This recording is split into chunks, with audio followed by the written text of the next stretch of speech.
Learn everything you need to know to own the cops by subscribing. It is a fact of life that good people will actually do bad things, should authority give them permission to do so. And I encourage you all to look at it's called the Milgram experiment. And I'll have a link in description. Take a look at it. It's amazing how authority telling us to do something which we know is wrong will still do. And that's the basis of this particular show. Even though that they know that it's wrong. This is the same thing that occurs with cops.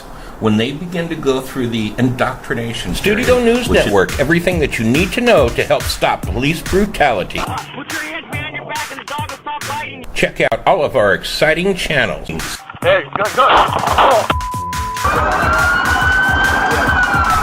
How to own the cops in police encounter. How to stand up for your rights and win in court. Check out StudioNewsNetwork.com. Through the police academy, they start to receive misinformation and they start to receive approval for using abuse to get what they want for the greater good. It's always about the greater good. Now, I'm going to get to Chief Jones here. Chief Jones has been in law enforcement for close to 40 years. And what he's going to talk about, he'll be doing a few segments on the show. In fact, at the very end, I want you guys to stay to the end. We're going to be starting up a new program with Studio News Network on my website where you all can use your right to drive. But that'll be at the end. I'll talk about it. And I want you all to be able to have all the legal resources that you possibly need. And we're going to be supplying that. But Chief Jones here is going to give us the insight as to the mentality of the cops and how they were trained. And when and during what periods of time that this began to occur. I'm also going to be putting up some credentials that he has, so you all know that he's for real, and he is doing it, and he knows what he's talking about, and he knows what he's saying. Again, our job here with Own the Cops is not just to own the cops, it's to educate you, so you can educate the cops. Not all of them are bad. Many of them just don't know any better. In 1978 as a police cadet explorer in Dallas, Texas. And I have continued my career, and I'm a retired chief of police, and I'm a retired chief deputy. I've worked for a sheriff's office. I work for sheriff's offices and constables' offices as well as police. I've done this my whole life. When I started off, I was 14 or 15 years old in high school, and I was serving as a police cadet explorer and as a ROTC cadet. So I started off at a young age. And now that in my older age, I'm looking at it and seeing that I was brainwashed in the police academy. Now, before the police academy, I was taught by older police officers that had been in Dallas from the late 50s through the late 60s. But I think the least of my trainers had at least 10 years in. And they were teaching me to treat people as people and treat them good and honorably. However, the new, younger cops that were coming out were a little more aggressive, not bad, but a little more, and I thought they were just younger guys, so they were a little more aggressive. But it turns out that different people teaching the courses and putting their own perspective on things, they were just getting slightly more aggressive. I don't think they were the point of violating people's constitutional rights, but they were edging up on it. And by the early 80s, it were beginning to do it in a subtle way. And by the 1990s, it was getting to be a daily issue. And when Clinton took office and started to militarize police departments and be loose with the grants with a lot of strings, they started getting into a more militaristic type environment. Now, I spent probably a couple minutes telling you that. Now let me tell you about the academy, which is the main focus. The first academy I went to, they taught us that on our log sheets or activity sheets, if we did not have a certain number of contacts or activity or points of contact, there's a lot of different words for it, different agencies. And this was in Texas, just outside of Dallas at the time. They were teaching us that, in other words, if you had 4 tickets on a shift, there wasn't a set number, but they would just use that as an example. If you had 4 and you answered 3 or 4 calls and you had that, then it would pretty well account for something happening every hour of your shift, and it looked like you were busy. If you had more tickets and less activity, or more activity as in calls and investigations and trips to the jail, etc., or warrants served, other things. They wanted, 8 or 10 items on there. Well, in Dallas, the calls come out so fast that it wasn't abnormal to get 15 to 25 calls in a shift. You just go from one call to another, to another, to another, to another. And you'd wind up being at the end of your shift before you could write your reports, and you were sometimes 2 or 4 hours of overtime a day just trying to write up the reports. Anyway, the point was they were trying to show you that you had to have activity or you were going to wind up suspended, or your probationary period would be extended, and if you was kept, you'd be looked at as though you were a low caliber officer, low performance. You definitely wouldn't get any raises. Now, if you was on a civil service agency like Dallas was, once you passed the civil service and you actually showed up to work and you actually did what you were told to do, such as to answer the calls and do the basics, they just about couldn't fire you. But civil service agencies were far and few in between. Usually if you didn't write a certain number of tickets, and they would never give you a number, and you never say, well, are you looking for me to do 2 a shift or 10 a shift? They say, well, just, stay active. They didn't want to be hauled into court by you, the officer, if you were fired or threatened, saying, well, they told me I had to do 4 tickets a shift or 10 tickets, so they were not specific. But they'd always include that in part of the pie chart, saying, well, over here in traffic enforcement, you don't have nothing. And that's because city managers and mayors that deal with budgets for cities, they come over to the chief or the assistant chief or whoever's taking care of traffic division and tell them, look, these revenues and traffic are way down and we don't know what's going on. Are your guys asleep at the wheel out there? Well, if you tell them no, they're not asleep at the wheel, they say, well, how come there's only X amount of tickets wrote in a month and you got this many men? Are you that busy? So some chiefs of police like me learned how to do 100 different other activities and explain that to the city manager or the mayor. Well, look, we had maybe even a small agency, we had 200 calls this month. Them calls take time to get there, to write them, to investigate them, to write reports, to do follow-up investigations, etc. And then we only have so much time to work traffic. The long and short of that is that we do it the best we can. But there's enough other numbers that they really can't argue with me. So I was able to get away with not writing that many tickets. But back to the academy, that's the whole thing. They're teaching you that if you don't show your self-worth, which is tickets, then you're going to wind up finding another job, or that things are going to happen. You're going to wind up suspended, etc. It was a big brainwash. They taught us what the statutes say and what the codes say. So they make us believe that that's the closest thing to God coming down and saying that's law. Like the legislature is little Jesus. When they didn't teach us that any law that's repugnant to the state constitution or the federal constitution is null and void immediately. And that there was numerous Supreme Court cases that had stated that repeatedly. And that you didn't have to have a license to drive. You didn't have to have a registration on your vehicle. That, in fact, it wasn't a vehicle unless it's in commerce. It's a private automobile, and you're a traveler. And nowadays they call it using your free movement. So the new words that are being recognized by courts the last few years are free movement. I'm exercising my free movements. So this is an aid. Like a wheelchair is an aid, a crutch is an aid. Your automobile is an aid to aid you in your free movements.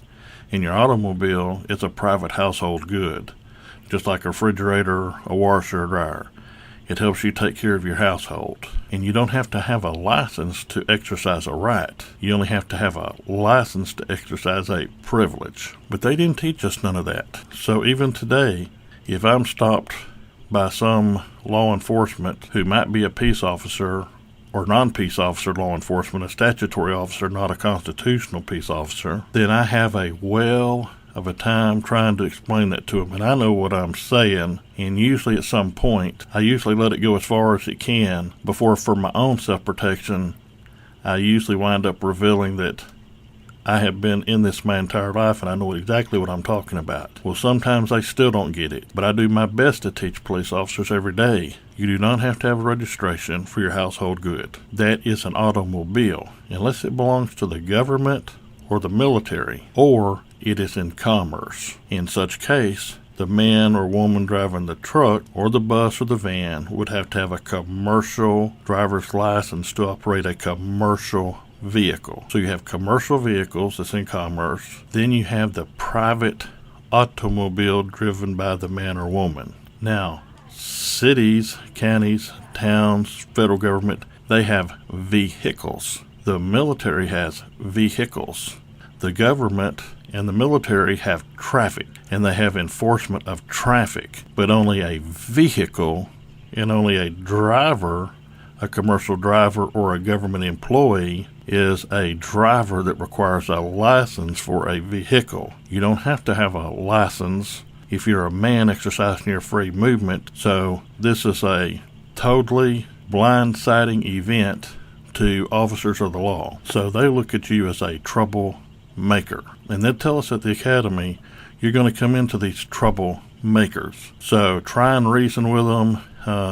It's more advantageous to reason with them and to get them to talking. Get them to talking.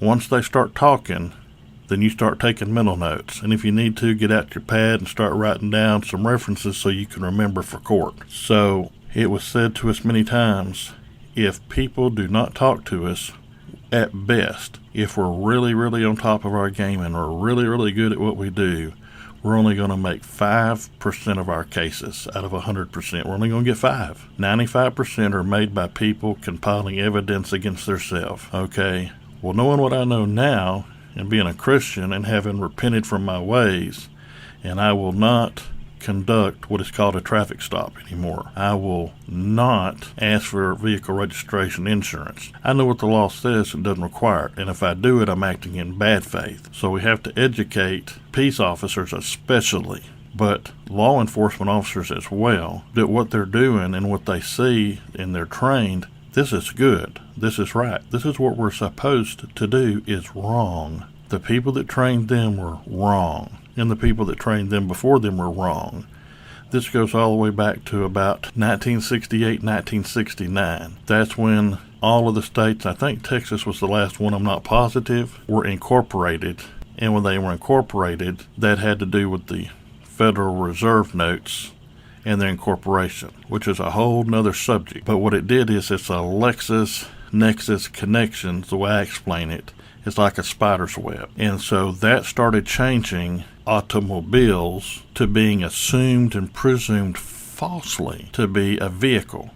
In other words, if you're a peace officer or police officer out there somewhere today, a statutory officer of some sort, and a car or a truck comes by and it's got Ma and Pa and the kettle and the kids in it, you naturally, normally, falsely presume it's a motor vehicle or a vehicle, depending on your state statutes. And you assume falsely, automatically, and naturally, whoever that man or woman is under the wheel or behind the wheel, however you say it where you're from, is a driver. And drivers have to have a license, registration, and insurance. They have to have a tag, a vehicle tag on this motor vehicle or vehicle. Now, if they would simply teach them in the academy that you do not have to have a tag, you do not have to have registration, it's a household good, and that if there's not one on there, it should automatically be assumed immediately that you're a man or woman. But just to say there is a tag on there. They should teach them when you stop the car, you should be able to talk to the man or woman and determine. If you say, do you have a driver's license? And the man or woman says yes, and they don't say anything other than that, it may be reasonable to presume that they don't know no better, or they volunteered to be in some system that they don't have to be into. It's kind of like churches. Churches are separate. Separation of church and state. The church has their own government, their own rules, their own regulations, their own laws, however you want to say it. And they do not have to get a 501c3 exemption to be tax-free as a church. But 90%, 95% go and get a 50c3. Well, now they're incorporated with the state, so they have to have the state's blessings for what they do, not God. So they volunteered to do something they don't have to, but they were mistaught and they were mistrained. So many Christians make this same mistake, and they incorporate their church. Well, when you go and you look at it in this other perspective, the police officers are mistrained themselves just as well. So I'm saying there needs to be an awareness that what we've been taught was wrong. It's been wrong for a long time. But somewhere between 1964 and 69 is when this training started coming in. And like in Texas, they have a thing called the Transportation Code. Code is derived out of the statute, and the statute is an impression of the law, but it's not the law. So when you get over to a code, you're 2 elements removed from the real law. And if it ain't law, it ain't law. But they treat it like it's law, which is unlawful. And I've been through this with judges, lawyers, and the police academy, and with other police. Now, I would say 90% of the time or more, I win my arguments. 10% or the less, I lose my argument initially. But over time, whether a case is appealed, I've helped many people appeal their cases, or it's gone to higher authority. In the very end, I've been told that I am correct 100% of the time. So I'm saying that to say this. We have to move the legislatures to act correctly and to get away from statutes and codes and go to the law, and to teach police officers at the academy what the state constitution says, what the federal constitution says. Teach them the case laws. Teach them their liabilities and their responsibilities and how they can be sued. And I've known of police officers, even chiefs of police, losing everything they worked for their entire life because they were falsely taught color of law. I was taught this in the academy over and over. These are things that, in other words, when a police officer approaches me, I'm thinking, I don't want this guy to be my enemy. But he's been trained, falsely trained, almost guaranteed, unless he's 70 or 80 years old, he went through some way back academy way back in the day, he's been mistrained, and he automatically assumes that I'm a corporate entity. Even if you don't understand I'm a corporate entity, that's not the way they teach it to him. That's what it boils down to, but they don't teach that. And he's seeing that I am a driver and that I'm in commerce. But he isn't taught that I'm a driver in commerce, but that's what it boils down to. So it's a word art, word game scenario, a verbal judo. He was taught things that were incorrect. So he's relying on his training to be correct, and so he thinks he knows the law. But in reality, he didn't. Out of my 39 years, I would say the first 15, I was discovering who I was, and I was discovering the law and the flaws in the law and the flaws of men, and realizing that I was a mediator between the law and the people. And then I spent a period of probably the next 10 years, which brought me up to 25 years, starting to discover more deeply the Constitution. And I went on my own research. And a few other police officers went along this with me. And believe it or not, when I was working at the county jail at different times during my career, as well as my police job, or I was working at the state penitentiary or the city jail, I've oftentimes had 2 or 3 jobs, and I've worked 60 to 100 hours a week. I probably, if you went down and did a 40-hour work week, I probably have 60 years of service time. Anyway, the point is, I'm trying to educate men and women. I'm trying to educate police officers. I'm trying to educate constitutional peace officers. You've been taught wrong. You've been taught falsehoods. You think you're doing the right thing, but it's wrong, okay? And they say, marvel not that Satan would transform himself into an angel of light. Translation, don't think Satan's going to come to you in his true form, or you'd be repulsed and reject him. So he's going to appear to be something nice, pleasing, and diligent. Well, the law and the way they teach peace officers, they're coming as it's good and it's right and it's the law.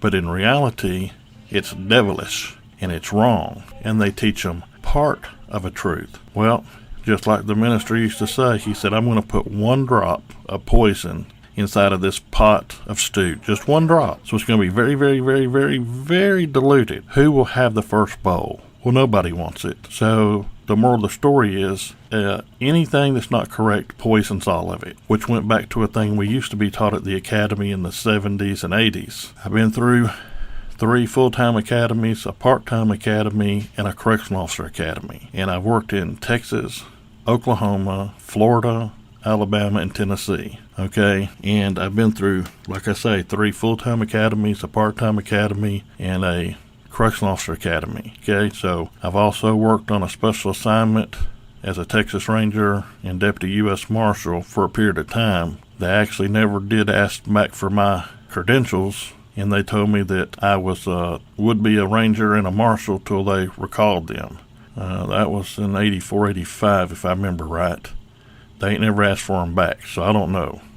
I guess based on what they said, I'm still a Ranger and still a Marshal, but I don't run around trying to exert that. It's just one of my little claims to fame. Also, one time got the Secret Service in on a man that had stated on a public address system that he was going to kill President Reagan and Vice President Bush, and he was going to kill a deputy sheriff in the next county over. This is a hour-long story, but I'll just say that in the end, we caught the man, and he was in a sniper's nest to take the first part of an action to kill a deputy.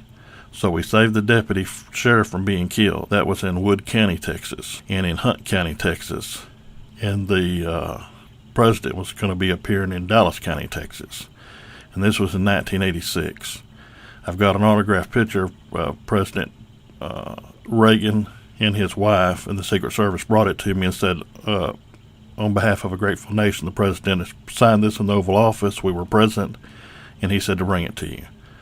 Another little claim to fame I have. I've met so many famous people and been so many places, I couldn't tell you. It's just the blessings of God.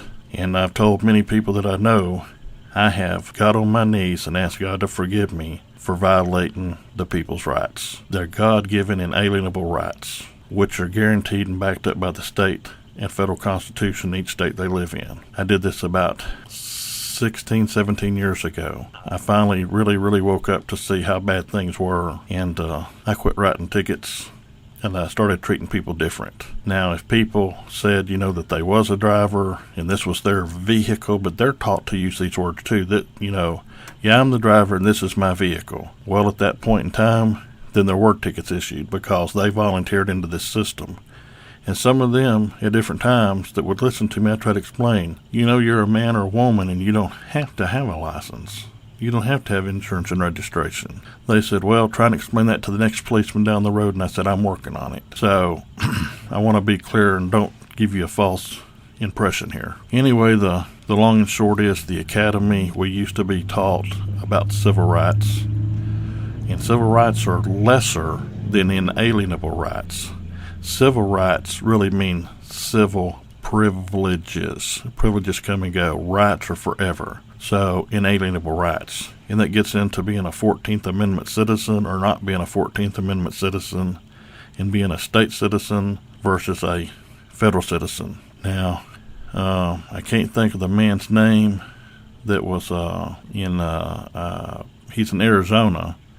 I forget his name this second. He's passed on, but he knew these things too, and he studied these things, and he come to this knowledge, just like I have. And there's other police officers that have been in 20, 30, 40 years, and they've come to this knowledge. But it seems like police officers like me, somewhere around the 15th to 20th year, I guess you're old enough, you're mature enough, you've heard enough people that have claimed their status as the sovereigns on the land. There's a lot of different terms that different people use, that they're a man or woman created in the image of God, Genesis 1:26 through 28, and that they're going to stand on their God-given rights. They haven't hurt nobody, they haven't damaged nobody, and they have a right to be left alone.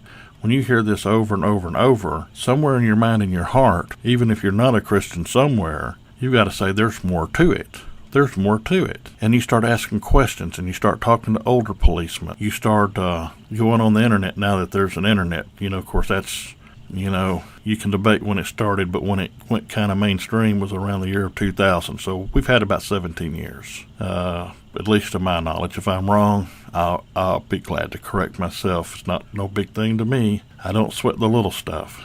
And most of the big stuff, I don't sweat it neither. I'm a praying man, and I live right, and I'm trying to teach people how to live right, live free, and to save our government, which is our servants, and teach them not to act perverted against the people. I have convinced certain people at various police academies across these states, and I've convinced other policemen I worked with that I was right. So many of them are in a struggle whether to keep their job or to resign. I said, no, don't resign.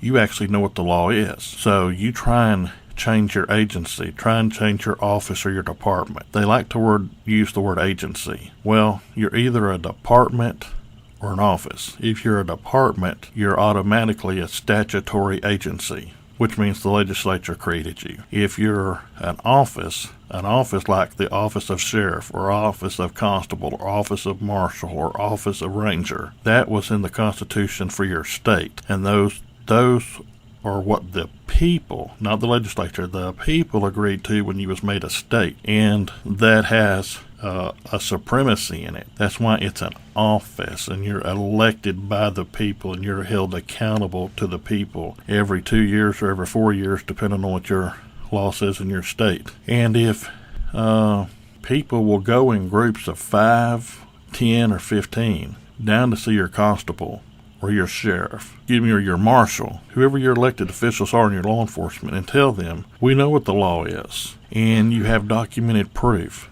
but you don't overwhelm them. They're new to this too.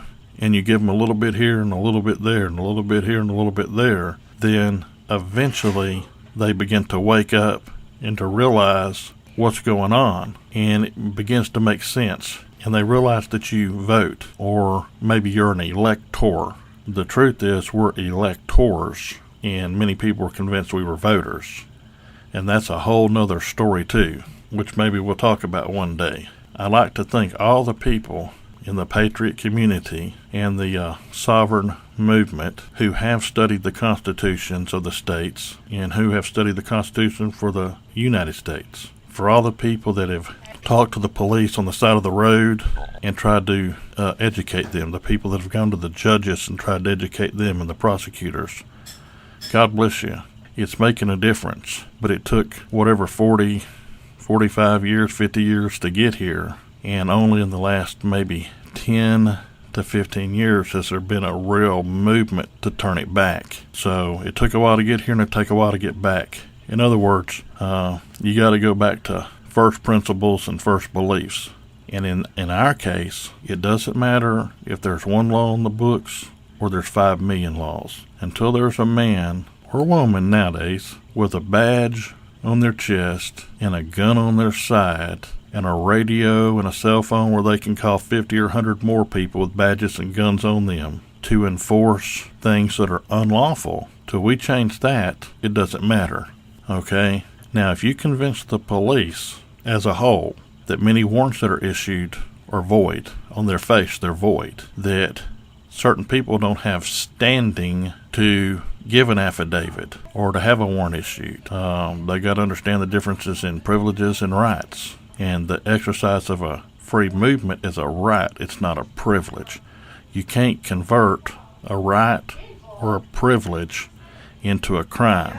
You can't convert a right or a privilege into a license or a permit and charge a fee or a tax for it. Those are Supreme Court decisions that have said that over and over. What I'm trying to do is I'm trying to go to the academies. I'm trying to create a stir in the state legislature where the state legislature says you're going to have to teach 40 hours or 80 hours of the state constitution and the federal constitution, and you're going to have to give court decisions to say these are the people's rights. You're going to have to treat the people differently. Once you convince the police through their training that this is not right, then I believe the super majority will act correctly. and it'll be very easy to remove, fire, terminate, or criminally charge those that don't obey the law once they know it. But it's hard to go into a court and charge a man with a crime when he's been trained it's not a crime. So it's kind of like arguing with an educated idiot. They can't see the common sense and they can't see the logic in it because somebody else told them that was in a position of authority that it was right, and they went by all the rules and regulations, So we got to change the academy. They teach officers wrong at the academy. Like I say, in the late 70s, it was just beginning to creep in the academies. Okay, in other words, before then, between 68 or 69 and 78, over that 10-year period of time, it was like they were beginning to create a way to teach it and to train it and to change certain laws, and then they began to implement it in police training. And it took from that time until about 1990 to 92, say a 12 to 14-year period of time, to make it understood across the nation, as it were, that this is the way things are done, and begin to condition and train people to it over a period of time. And probably over the last 17 to 20 years, it's been full throttle. And thank God that YouTube and the internet is starting to wake up some police officers. Some police officers have gone to church with me at my church or other churches, and they begin to wake up and to say something ain't right. So I've been teaching them. But I've been saying, don't quit your job. I've done it all my life. I'm getting too old and too tired to do this anymore. But sometimes I go in and I talk to agencies, to the chief or the sheriff or the constable or marshal or ranger, and I say, look at this. And sometimes they readily accept it, and then they try and figure out how can they do it when nobody else is doing it. So it's going to take time. Some of them say, well, that can't be right. But then it goes back to the lawyers, and the lawyers write these laws, and that's a whole another 6-hour conversation right there about the lawyers and the American Bar Association, British Accreditation Registry. Yep, I looked into that. See, the web's a lot deeper than most people realize, and it's convoluted on 3 or 4 levels. But again, it doesn't matter how many laws are on the books. If the police do not enforce them, they might as well not be written. So if you convince the police people don't have to have driver's license, which they don't, then they wouldn't ask for them, and they wouldn't stop very many people, and things would be the way they're supposed to be. I hope you've enjoyed this talk, and hopefully I'll be talking to you all again in the future. I want to take a minute to thank John McMasters for all the work he's doing. He's done a lot of work. Some people talk the talk but don't walk the walk. He's talking the talk and walk the walk. And I consider him a good friend, and I hope to help him in now and in future projects. And if you were to have a question for me, you could send it to my email address, Daymond, Daymond 4040 at yahoo.com. And I'll answer whatever questions I can. I help what I can. Remember, I'm only one man, so I can only do so much. Now I'm like everybody else. If you got some gold or silver or something of value, I can be your friend and dedicate a lot of time to you. I do things as charity to help people as much as I can too, but I've got to live and only got so much time. So thank you, God bless you, and have a great day. All right, so I have some good news for you. Our Chief Jones is going to work with us on the website. As I brought up earlier, YouTube, about a couple of weeks ago, they changed their whole policy due to a boycott. They were doing advertisement on hate channels, and it cost them about $1 billion a year. So I don't have a warm and fuzzy channel, which means I'm not getting any advertising revenue. I was hoping to fund the whole project through advertising on YouTube. That's not going to be possible, and there are things that I want to do. Now, what I am going to do for you guys, we're starting up a membership program on the website. Membership is going to fund what I'm doing, and it's also going to allow you to get access to some attorneys that we have, okay? And this is going to come up on March 1st, but I'm going to do an introductory offer to become a member. It'll give you chat access, to attorneys that are into the sovereign movement. Now, again, guys, you don't have to sign everything away to become a sovereign, okay? You already are. All you have to do is to know how to stand on your rights. It doesn't make sense to sign away your Social Security, any benefits that you have when you can do so without having to do so. Okay? I mean, you already have that right. You just know how to stand on it, and that's what we're going to teach on it. But I'm going to do an introductory offer for it. Oh, we're also going to have a members-only section, okay, with legal documents, etc., that you might want to use. It's going to be really good. It's going to be huge, okay? It's going to be good. I'm going to do it at $10, okay? You can join in at $10. And it's going to go up. Keep in mind that it's not going to be active. It's called a pre-enrollment. And it's going to go up in price once we get everything in order, and we're expecting to do that by, it'd be May 1st. Okay, that's our shoot date. And you'll be able to stay at that subscription rate no matter how many tiers and no matter how much we grow with it. You're also going to get discounts on products because we're going to have to start putting up some tapes.